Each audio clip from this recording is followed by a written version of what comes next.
saludo compañeros. Bueno, yo voy a explicar sobre las leyes de Kirchhoff. Bueno, ¿qué son las leyes de Kirchhoff?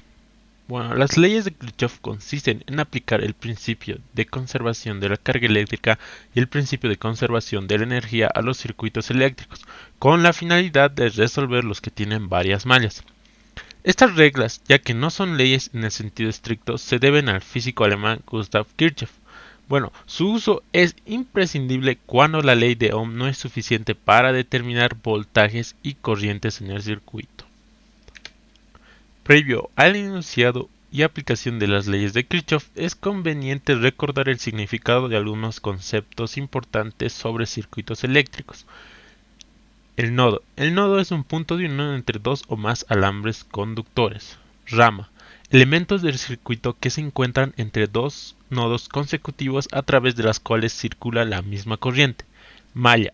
Trayectoria o lazo cerrado compuesto de dos o más ramas y que se recorre en un mismo sentido sin pasar dos veces por el mismo punto. Bueno, ahora vamos a pasar a la primera ley de Kirchhoff. Es conocida también como la ley de las corrientes o regla de nodos y establece que la suma de las corrientes que entra a un nodo es igual a la suma de las corrientes que salen de él. Así que en forma matemática la primera ley se expresa como, podemos ver aquí, donde el símbolo sigma indica una sumatoria. Bueno, la ecuación anterior establece que como la carga eléctrica no se crea ni se destruye, toda la corriente que entra al nodo debe ser igual a la que sale de él. Bueno, ahora vamos a ver un ejemplo de la primera ley de Kirchhoff. Para aplicar convenientemente la ley de las corrientes se le asigna un signo a las corrientes entrantes y el signo opuesto a las corrientes salientes. La elección es completamente arbitraria. Bueno, en la siguiente imagen se muestran dos corrientes que entran a un nodo dibujadas en rojo, que son la I1 e I2, y que al salir se muestran en color verde las corrientes I3, I4 e I5. Bueno, asignando el signo positivo a las corrientes entrantes y el signo negativo a las salientes, la primera regla de Kirchhoff establece que I1 más I2 menos I3 menos I4 menos I5 es igual a 0. Esto sería igual a esta ecuación, que esta sería una representación de la primera ley de Kirchhoff, que dice la suma de las corrientes que entran a un nodo es igual a la suma de las corrientes que salen de él, como podemos ver aquí. La segunda ley de Kirchhoff. Otros nombres para la segunda ley de Kirchhoff son ley de los voltajes, ley de las tensiones o ley de las mallas. En cualquier caso, establece que la suma algebraica de las caídas de tensión a lo largo de una malla es igual a 0. Esta es una forma de aplicar la conservación de la energía en el circuito, ya que el voltaje en cada momento es el cambio de energía por unidad de carga. Por lo tanto, al recorrer una porción cerrada, una malla, la suma algebraica de las subidas y caídas de tensión es 0 y se puede escribir como sigma B es igual a 0. Bueno, ahora vamos a pasar a un ejemplo de la segunda ley de Kirchhoff.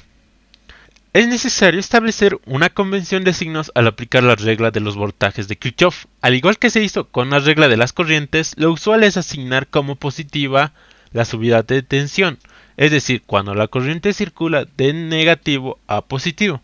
Entonces, la caída de tensión que ocurre cuando la corriente va de positivo a negativo es negativa. Bueno, iniciando el recorrido en la malla en el punto A, se encuentra la resistencia R1.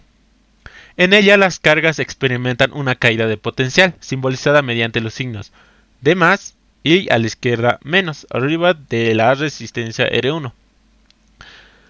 Por lo tanto, el voltaje o tensión en R1 tiene signo negativo.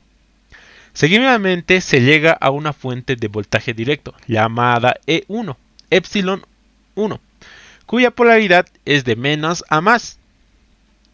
Allí las cargas eléctricas pasan por una subida de potencial y a esta fuente se la considera como positiva.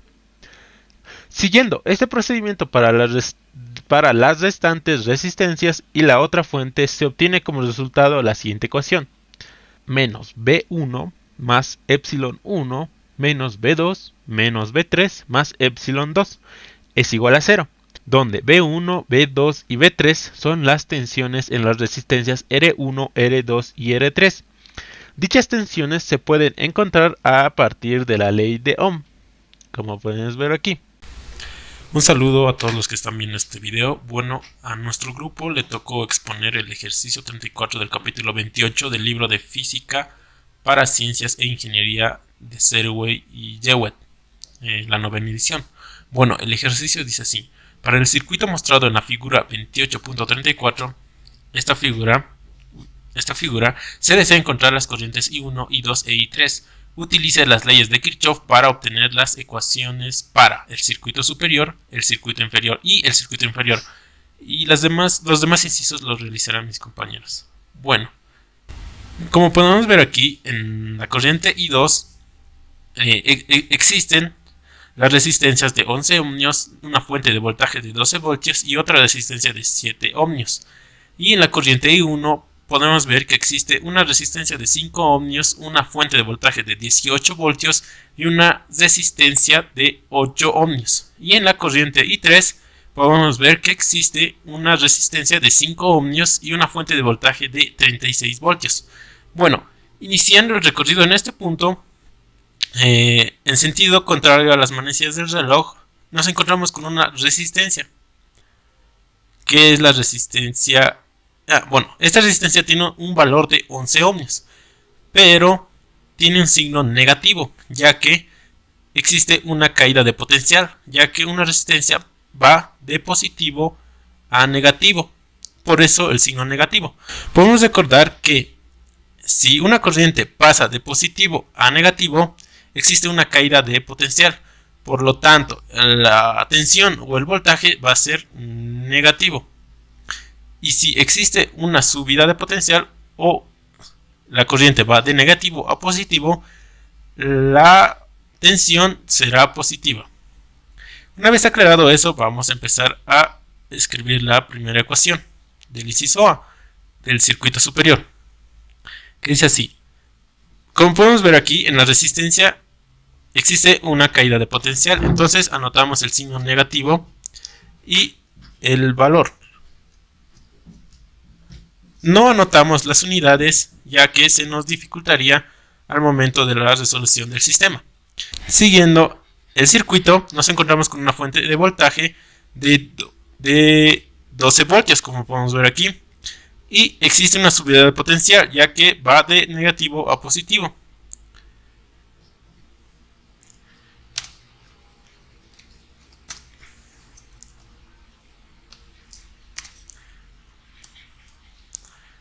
Y el valor es de 12 voltios, pero no anotamos las unidades, ya que se nos dificultaría al momento de la resolución del sistema. Siguiendo el circuito, nos encontramos con otra resistencia de 7 ohmios.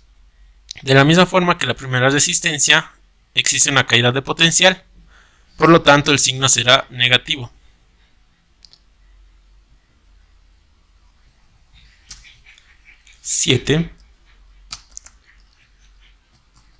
Y sub 2, ya que está en la corriente I2. Seguimos y nos pasamos a la corriente I1. Y existe otra resistencia, y de la misma forma que las anteriores resistencias, existe una caída de potencial, entonces tendría un signo negativo.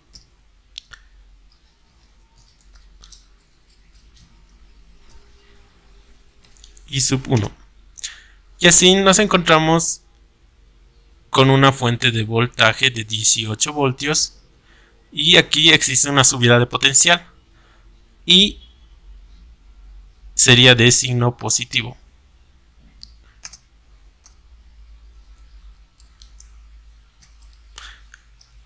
Siguiendo el circuito, nos encontramos otra vez con una resistencia de 8 ohmios. Y de la misma forma que las demás resistencias, existe una caída de potencial, por lo tanto será de signo negativo.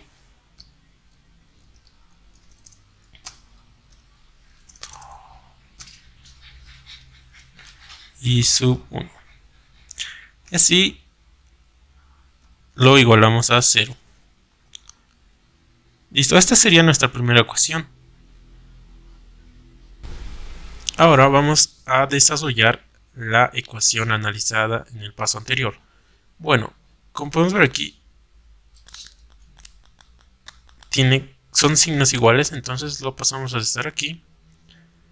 De la misma forma aquí. Esto lo sumamos. Esto pasa al otro lado a restar. Y esta sería nuestra primera ecuación del inciso A. Bueno, ahora vamos a analizar el circuito inferior. Bueno, vamos a iniciar en este punto y el recorrido será a contrario de las manecillas del reloj. Iniciando el recorrido nos encontramos con una resistencia de 5 ohmios. Vemos aquí que esta resistencia va de positivo a negativo. Entonces quiere decir que existe una caída de potencial. Entonces la resistencia será negativa. Menos 5.0 y sub 3, ya que está en la corriente I3. Y continuando el recorrido nos encontramos con una fuente de voltaje de 36 voltios. Y podemos ver aquí que va de negativo a positivo. Entonces el signo del valor será positivo. Más 36.0. Continuando el recorrido nos encontramos con una resistencia de 7 ohmios. Y vemos que está al contrario. Bueno, está en sentido contrario. Hay dos. Entonces las resistencias tendrán una subida de potencial y las fuentes de voltaje una caída de potencial. Como aquí va de negativo a positivo, entonces quiere decir que existe una subida de potencial. Por lo tanto, será positiva. Positivo 7.0 y sub 2. Y la fuente de voltaje va a ser negativo, ya que está en caída de potencial, ya que va de positivo a negativo. Y por último nos encontramos con esta resistencia. De la misma forma que la anterior resistencia tendría una subida de potencial, ya que va de negativo a positivo. Entonces el resultado de esta resistencia sería positivo 11.0 ohmios y sub 2. Todo esto lo igualamos a 0. Y esta sería la ecuación 2, pero vamos a desarrollarla un poco. Ahora, desarrollando la ecuación analizada en la parte anterior, vamos a empezar a desarrollarla. Bueno, aquí, como tienen, aquí, esto se quedaría así. Esto pasaría a sumar con esto. Y esto restaría esto. Esto pasaría al otro lado a restar. Y esta sería la segunda ecuación. Bueno, continuando con la resolución de este ejercicio, continuamos con el inciso C, que dice así: la unión en el lado izquierdo, en cada caso, suprima las unidades para claridad y simplificación, combinando los términos. Como podemos ver en el gráfico, I sub 1 es entrante, I sub 2 es saliente, e I sub 3 también es saliente. Ahora, para este inciso aplicamos la ley de nodos, o también dicha la primera ley de Kirchhoff, donde la suma de todas las corrientes que entran en ese nodo va a ser igual a la suma de las corrientes que salen. De esta forma equivalente, la suma de todas las corrientes que pasan por el nodo va a ser igual a 0. Aquí pueden ver la ecuación que está igualada a 0. Continuando ahora con el inciso D, que dice así: resuelva la ecuación en la unión para I sub 3. Bueno, para resolver este inciso lo que tenemos que hacer es hacer solamente el despeje de I sub 3, lo cual nos va a dar esta ecuación y la vamos a catalogar como la ecuación número 3. Continuando con el ejercicio, el inciso E. Usando la ecuación que determinó en el inciso D, elimine I3 de la ecuación que se determinó en el inciso B. En este caso hablamos del ejercicio, la ecuación número 4 y la ecuación número 2. Procedemos a I3 reemplazarlo en la ecuación número 2. Ahora pasamos a distribuir. Después de la distribución llevamos el signo. Ahora procedemos a eliminar términos semejantes.